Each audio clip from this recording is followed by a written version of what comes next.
Well, hi there. My name is Nitzan Lebovic. I'm an associate professor of modern European history and Jewish studies at Lehigh University in Pennsylvania. I'm interested in intellectual history and political thought. I wrote books about the pre-Nazi philosophy of life, Lebensphilosophie, about Zionism and melancholy. I edited and co-edited volumes about such happy terms as catastrophe, nihilism, political theology, etc., etc. The article I contributed here, and that I hope you'll read, and I assure you it's a short one, concerns paranoia as a characteristic of our present moment in time. Paranoia is usually identified with an intense state of anxiety, with hypervigilance about the coming threat of the future, an imminent threat of the coming future, with a conspiratorial frame of mind.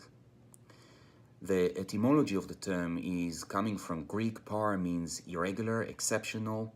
Nous means mind, so an irregular, exceptional state of mind. However, at times that are indeed irregular and exceptional, such as ours, I believe, or think about times of persecution and warfare, one needs to come to terms with the fact that indeed the exception might get closer to the norm, to the rule, paranoia to reality, and the imminent threat of a coming future to everyday life. Franz Kafka wrote a story in 1917, The Great Wall of China, in which he traced the paranoid need to build walls as a mirror to the social anxiety vis-a-vis the outside life, a potential threat of the barbarian, whatever that means, and inevitably also about the collapse of such attempt to enclose oneself once the walls are revealed to be porous, as indeed is the case. I follow in that article also the reception of this story by well-known authors, much later authors of the end of the 20th century, such as the Nobel-winning author Jose Saramago or the Nobel-winning author J.M. Coetzee.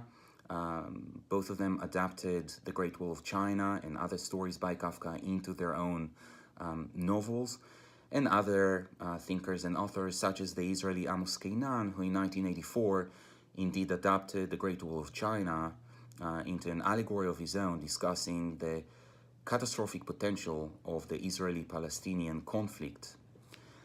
I want to discuss, to end this short presentation, by explaining that the reception of such ideas is indeed relevant, and to give just one example for that relevance. So just this month, the Israeli IDF military appointed a new chief of staff who is identified with a strategy titled Movement Through Walls, a strategy that he developed together with a mentor of his, and that references specifically Kafka and interpretations of Kafka, but adapts them now not in order to deconstruct or rethink the porousness of walls, but indeed the military strategy of movement through those holes or cracks in the walls, in that case, within the occupied territory.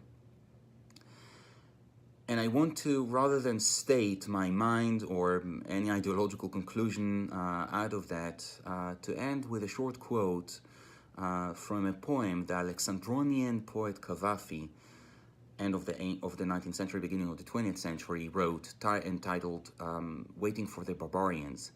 This poem itself became the title for J.M. Coetzee's novel from the early 1980s, titled again Waiting for the Barbarians. And in this poem, Cavafy explores the paradox that lies at the heart of our paranoid society, modern society.